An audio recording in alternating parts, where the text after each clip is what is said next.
Good morning, LL369 family. Look ahead, sneak peek here at our next project here in the auxiliary shop facilities for Lessons Learned 369. So this is our about a quarter scale, lack of a better measurement, fully operational jumbo size garden locomotive, or more along the size what you'd see at a like a zoo or a state park somewhere. So I built this back in the mid 90s when I was working overseas in Siberia, and I had a month on and a month off, and in my month off this is what I came home and worked on it with my father, and then my only child son Clark, he was 2 years old at the time, so he got to enjoy it. And it's 95% wood. It does have a steel frame just due to the length and size of it, and I did build a steel hydraulic reservoir underneath there to mimic the fuel tank, but it is operational. So it's all wood. Otherwise, all the trucks and wheels and axles and everything are wood. A full-size adult can ride in, get in the cab there and run it. Little gasoline engine in the back runs a hydraulic pump that then powers the hydraulic motors, then via chain drive down to the trucks. And the other door on the other side opens there, and then you can get in there and sit down, and just a simple hydraulic lever there, forward and reverse. No problem I can sit in it and operate, and the kids simple operation, forward and reverse. About 2-3 miles an hour top speed the way I've got it set up right now, and it's somewhere around 450 pounds of torque. So it had plenty of power. But like I said, originally it was set up we could run it on I had used wooden 2x4s dadoed into landscape timbers on their edge, run around our property we used to live at for the rail, and then the wheels and the trucks there would follow the rail. But I did not have all the complex curvatures that go on that you don't realize until you start looking deeper into railroads and their dynamics. So these steel wheels out of plywood and 2x12s riding on steel rails, with given the weight of this thing, it's somewhere around 1,000 pounds, best I can tell. It pretty much wants to go in a straight line. So by the time I finally got about an acre diameter radius before it would go around without just, it'd go straight and climb right out of the rails.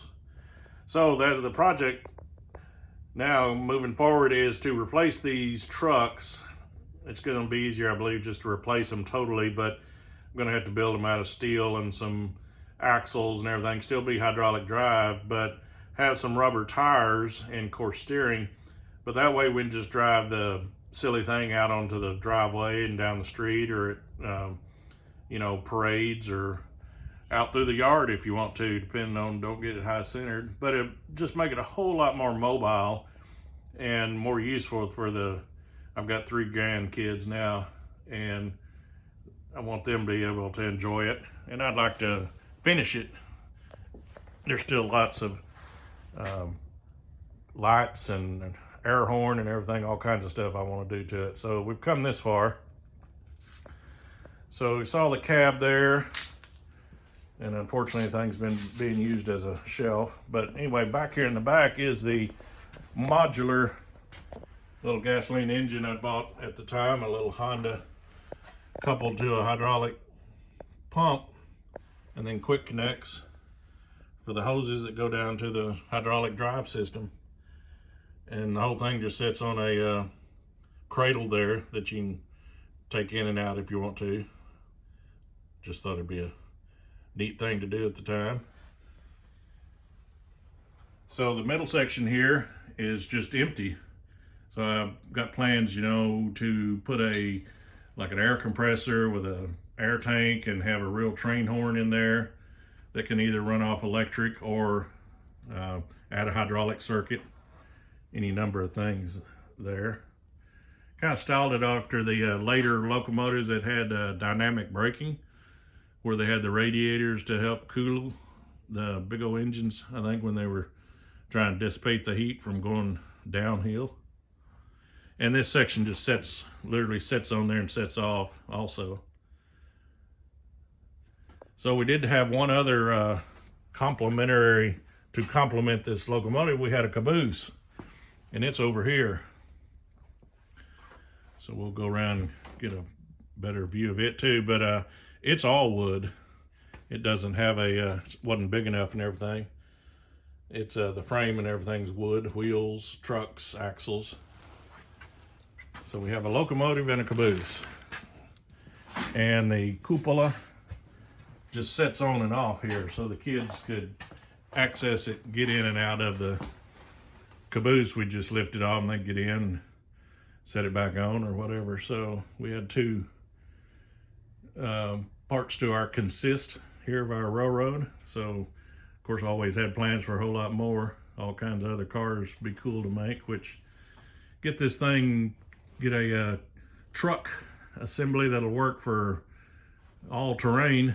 We can use this thing, be more likely to get it out here and use it, because I haven't used it in years because I don't have any rails, and they are kind of, that's a big expense, and once you put them in, that's where they stay. So yeah, that's our project here coming up.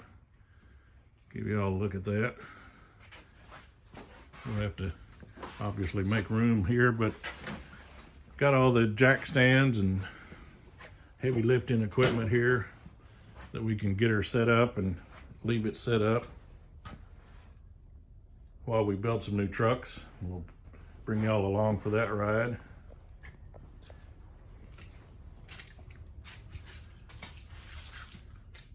So there we go, our Santa Fe diesel locomotive retrofit for 2025. Y'all stay tuned. See ya.